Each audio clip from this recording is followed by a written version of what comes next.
সকাল বন্ধুরা, তোমরা সবাই কেমন আছো? আশা করি তোমরা সবাই খুব ভালো আছো, আর যে যেখানে আছো সুস্থ আছো। তোমাদের ভালোবাসা আশীর্বাদ আমরাও খুব ভালো আছি। অনুশ্রী মামিস ডেলিডের পক্ষ থেকে আমি সুতপা আরও একটু নতুন ব্লগ নিয়ে তোমাদের সামনে চলে এসেছি। তো ভিডিওর শুরুতেই সকলকে জানাই শুভ নববর্ষের অনেক প্রীতি, শুভেচ্ছা, অভিনন্দন আর গুরুজনদের প্রণাম। তো সকালবেলায় বিছানাটা প্রথমে তুলে নিচ্ছি না, এখন কিন্তু আর্লি মর্নিং নয়। আজকে হাজব্যান্ড অনেক সকালে বেরিয়ে গেছে, ও 6:30টার দিকে বেরিয়ে গেছে। তো তারপরে আমি একটু শুয়েছিলাম, তারপরে উঠে ল্যাদ খেতে খেতে কাজ করছি, কারণ ও বাড়ি না থাকলে কাজের এনার্জিটাও থাকে না, যে খেয়ে যাবে বেরোবে একটা তাড়া সেটা থাকে না, তো সেই কারণে এনার্জিটাও থাকে না।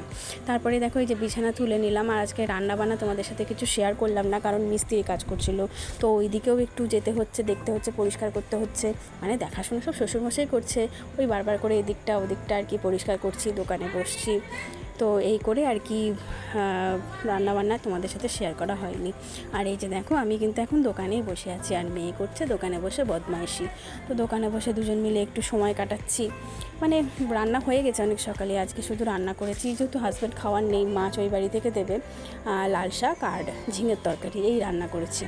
তো এটা করতে তো খুব একটা সময় লাগে না, কতক্ষণ আর লাগে বলো, খুব তাড়াতাড়ি রান্নাবান্না হয়ে গিয়েছিল।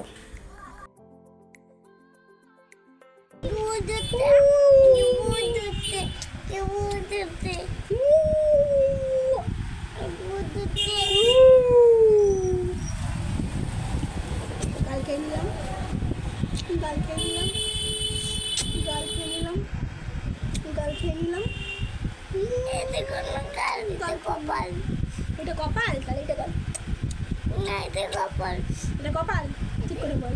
কপাল, এটা কপাল, এটা কপাল, আমার ছোট্ট বাচ্চা। আচ্ছা ঠিক আছে,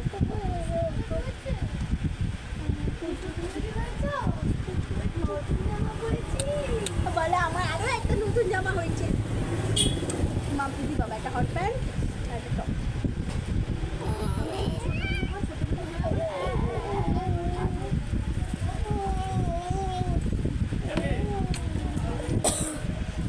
আমি হাঁটতে গেছিলাম না, বাড়িতে আছি।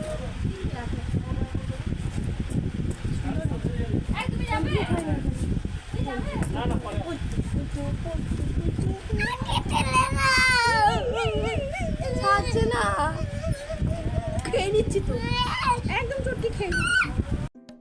আর মেয়েকে যে নীল জামাটা পরা তোমরা দেখছো, এটা ওর বাবাই দিয়েছে। গতকাল একটা পরেছিল টেপ জামা মেরুন কালারের, ওটাও ওর বাবাই দিয়েছিল, এটা ওর বাবাই দিয়েছে। আর এই যে আমি যে গতকাল দুটো নাইটি কিনেছি, তার মধ্যে একটা নাইটি পরেছি। স্নান করা হয়ে গেছে আমার, স্নান পুজো কমপ্লিট। নাইটিগুলো পরে এত আরাম, এত আরাম, এত পাতলা। গরমকালে যত পাতলা জিনিস পরা যায় তত আরাম বেশি, মানে নাইটিটা পরেছি, ভীষণ আরাম পাচ্ছি নাইটি পরে। তো যাই হোক, দুপুরবেলার যা যা আমাদের কাজকর্ম থাকে সব সেরে ঠেরে চলে এসেছি পার্কে এসে আমি বসে রয়েছি। বাবা আছে, বাবার বন্ধু আছে, মানে কাকু আছে। তো দুজন মিলেই আর কি মেয়েকে সব রাইডসগুলো চড়াচ্ছে, আর আমি চুপচাপ বসে রয়েছি। আর মেয়েকে এখন যে ড্রেসটা পরা দেখছো, এটাও পয়লা বৈশাখের ড্রেস। এটা আমাদের সামনের বাড়ির এক জেঠু মেয়েকে গিফট করেছে পয়লা বৈশাখে।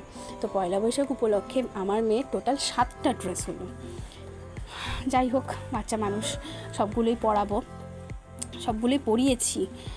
আর বেশিরভাগ আমরা তো টেপ জামাই কিনেছি, যেগুলো ঘরে পরা যায়। তো ওই জেঠু আবার এই হট প্যান্ট আর গেঞ্জিটা দিয়েছে, এটা বেশ নরম, পরে খুব আরাম পাবে। তো এইটাও এদিক ওদিক আমরা তো ঘুরতে বেরোই, তখন পরাবো। তারপরে দেখো এই যে দোকানে এসে এই বক্সটার মধ্যে ভেজলিন আর পোরোলিন থাকে, তো সেইগুলোকে সব নিচে ফেলে ও বাবাইয়ের মতন হেলমেট পরে পাল্লার ওপরে রীতিমতো দাঁড়িয়ে আছে। এই তাণ্ডব করে আমার মেয়ের, এই চলতে থাকে। এখন প্রায় 7:45 বাজে, দোকান থেকে এসেছি, মেয়ের বায়না রাখছিলাম, মেয়ের একটু নেশা উঠেছিল। তো তারপরে এই যে ওকে মুড়ি দিয়ে এখন বসালাম। এই যে এখন খাবার খাইয়ে লাভ নেই, তাহলে রাত্রে ভাত খাবে না, তো সেই কারণে একটু মুড়ি দিয়ে বসালাম, যেটুকু ফেলে ছেলে খাবে। আর আমি চললাম রান্নাঘরে, চা বসিয়েছি। আর এই যে দেখো, আজকে সকাল থেকে ভিডিও শুরু করতে না পারার কারণ, মানে সকাল থেকে ভিডিও শুরু করেছি কিন্তু ঠিকভাবে কিছুই করতে পারিনি, সামান্য কিছু ক্লিপ তুলেছিলাম। এই পাশটায় প্লাস্টার হয়ে গেছে, ওয়াশিং মেশিনটাকে নিচে নামিয়ে রাখা হয়েছে, কারণ এইখানটা কাজ করছিল। আর ওই দিকটারও যে দিকটা করা হয়েছিল, ওই যে ওই পাশে, ওইটারও প্লাস্টার কমপ্লিট। আর এখানে এই দুটো র্যাক দেওয়া হয়েছে, কিছু জিনিসপত্র, যেমন আমার এই যে সানলাইট লিকুইড থাকে এগুলো, বা আরও টুকটাক কিছু রাখতে কাজে আসবে। ভবিষ্যতে অন্য প্ল্যান আছে। ওয়াশিং মেশিনটা তো আগে এই দিক মুখ করে বসানো ছিল, এবার এই দিক মুখ করে বসাবো, মানে এই দিকে পেছন দিয়ে, এই দিক সামনের দিকে মুখ দিয়ে বসাবো।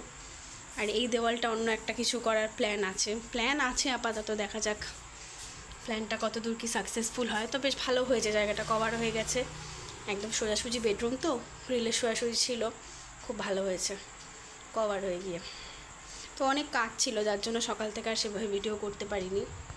আর এই যে চা বসিয়ে দিয়েছি, আর এর মধ্যে আছে কিছু সবজি, এগুলো একজন দিয়ে গেছে, ভূজ্য দেয় ব্রাহ্মণদের, তো সেই জন্য শ্বশুরমশাইকে আজকে যেহেতু পয়লা বৈশাখ দিয়ে গেছে, তো এখান থেকেই ভাবছি কাঁচকলাটা কাটবো কালকের জন্য, আর পটল কাটবো আজকের জন্য, ডালের সাথে পটল ভাজা হবে, আর এই কুমড়োটুকু দিয়ে শ্বশুরমশাইকে তরকারি করে দেবো রুটি খাওয়ার জন্য। আর এই যে এদিকে চাল ধুয়ে রেখেছি, ভাতটা বসিয়ে দিই। তারপরেই দেখো বসে পড়লাম সবজি কাটতে। সকালে মানে যেহেতু কিছু সেরকম রান্নাবান্না করিনি, তাই রাত্রে তো দেখলেই কী করব বললামই তোমাদের, তো তার প্রিপারেশনটাই করছি। আর প্লাস গতকালকের সবজিগুলো কেটে রাখছি। মা আসবে, তবে এখনও এসে পৌঁছায়নি, আসবে। তোমরা কে কোথা থেকে আমার ভিডিও দেখছো প্লিজ কমেন্টের মাধ্যমে আমাকে জানিও।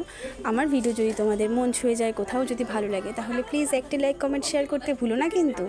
আর যদি মনে করো ইউটিউব জার্নিতে আমি এগিয়ে যেতে পারি, সেই ক্যাপাবিলিটি আমার আছে, তাহলে প্লিজ আমাকে একটু সাবস্ক্রাইব, ভালোবাসা দিয়ে একটু সাবস্ক্রাইব করে পাশে থেকো।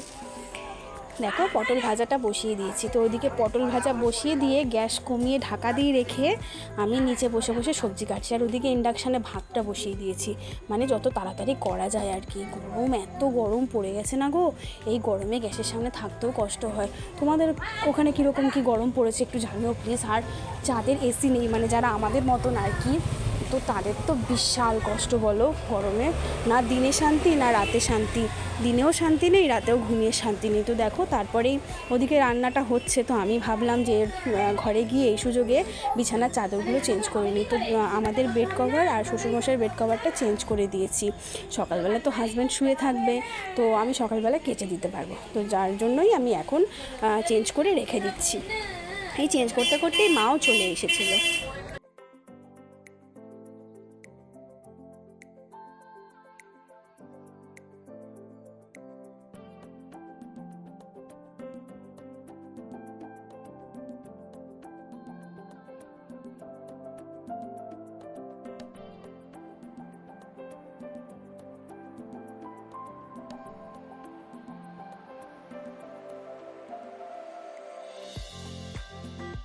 তো এই যে সুন্দর করে চাদর পেতে রেখেছি, এইবারে চলে আসলাম রুটি করতে। আটা মাখা ছিল, মেখেই গেছিলাম চাদর পাল্টাতে। তো ডাল, পটল ভাজা আর তরকারি সব হয়ে গেছে, এবার রুটিটা করে নিলে কমপ্লিট। তো চলো আজকের মতন টাটা, গুড নাইট, দেখা হচ্ছে আবার নতুন একটা ফ্রেশ ব্লগে।